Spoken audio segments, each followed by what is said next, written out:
Shaheen Nawaz JK NHM association Kashmir division का provincial president हूँ मैं। आज हमारी स्ट्राइक का 12वां दिन है, तो हमने कल एक्सटेंड की है मजीद 144 घंटे, क्योंकि प्रोसेस ऑफ डायलॉग तो शुरू हो गया लेकिन अभी कोई कंक्रीट डिसीजन वहाँ से नहीं मिला। वो कि हमारी मीटिंग थी परसों directorate of health services Jammu में, मैं भी उस डेलीगेशन में था, तो वहाँ पर ऑनरेबल हेल्थ मिनिस्टर साहब ने बोला कि we have recommended your draft policy to finance department. तो फाइनेंस डिपार्टमेंट में बातें तो चलती रहती है, हमारा एजेंडा वहाँ पर यही रहा कि उसमें कोई कंक्रीट डिसीजन दिया जाए या with in A stimulated period of time 2 महीने 3 महीने कोई रिटन डॉक्यूमेंट हमें प्रोवाइड किया जाए।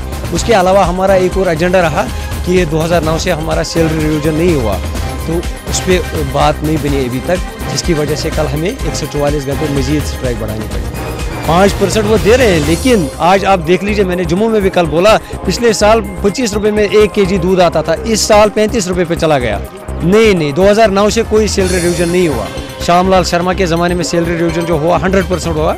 हम अभी इस सरकार से चाहते हैं कि आगे 7th पे कमीशन आने वाला है, 100% सैलरी हाइक होनी चाहिए, जिसकी बुनियाद पर हम स्ट्राइक डेफर कर सकते हैं। अदरवाइज़ ये लंबी लड़ाई चलेगी। हमने भी स्ट्रेटजी तैयार कर रखी है, जैसा कि आप दिख रहे हैं इजैक के लीडरान भी यहाँ पर है, हम एफिलेटेड है इनके साथ।